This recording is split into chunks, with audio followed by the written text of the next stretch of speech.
కార్మిక సంఘాలతో అదేవిధంగా పరిశ్రమల తరఫున రిప్రజెంట్ చేస్తున్న ఆ సంఘాలతో చాలా వివరంగా చర్చించి వాళ్ళ ప్రతిపాదనలు తీసుకొని కార్మికుల వైపు నుంచి కూడా ఏ విధంగా కార్మికుల యొక్క హక్కులను కాపాడాలి అనేది చర్చించి ఈరోజు రాష్ట్ర ప్రభుత్వం నిర్ణయం తీసుకోవడం జరిగింది. కార్మికులలో 4 కేటగిరీల కింద ఈరోజు మనం కార్మికులను విభజించడం జరిగింది.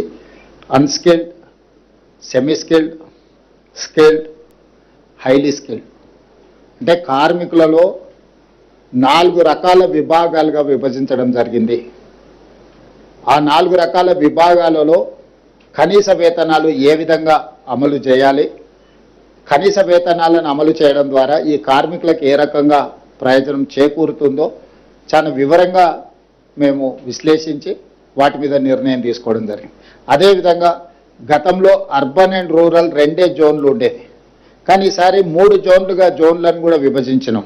ఆ జోన్లు కూడా జోన్ 1 అంటే మున్సిపల్ కార్పొరేషన్స్, ఏ ఏరియాల కార్పొరేషన్స్ మున్సిపాలిటీస్ ఉన్నాయో అవి జోన్ 1 కింద తీసుకున్నాం. జోన్ 2 కింద మున్సిపాలిటీలను తీసుకున్నాం. జోన్ 3 కింద గ్రామీణ ప్రాంతాలు, ఇతర ప్రాంతాలలో పెట్టే పరిశ్రమలు. అంటే ఒక పరిశ్రమ మున్సిపల్ కార్పొరేషన్ పరిధిలో ఉంటే అక్కడ వేతనాలు కార్మికులకు ఎక్కువ ఇవ్వాల్సిన అవసరం ఉంది.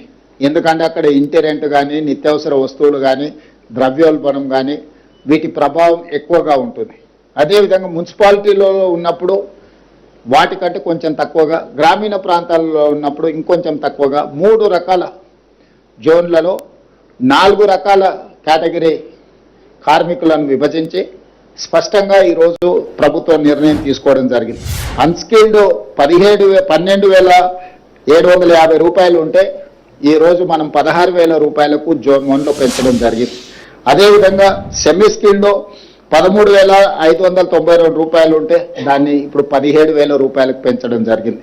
స్కిల్డ్లో గతంలో 13,772 రూపాయలు ఉంటే ఈరోజు 18,500లకు పెంచడం జరిగింది. హై స్కిల్డ్లో 14,607 రూపాయలు ఉంటే 20,000 రూపాయలకు పెంచడం జరిగింది. అంటే ఈ వేతనాలన్నిటిని కూడా అన్ని రకాల అంచనాలను వేసుకొని, ద్రవ్యోల్బణాన్ని దృష్టి పెట్టుకొని, నిత్యావసర వస్తువుల పెరుగుదల, ఇంటి రెంట్లతో సహా అన్ని రకాల సమస్యల్ని కార్మికుల యొక్క శ్రేయస్సు కోరి రాష్ట్ర ప్రభుత్వము ఈరోజు ఈ నిర్ణయం తీసుకున్నది.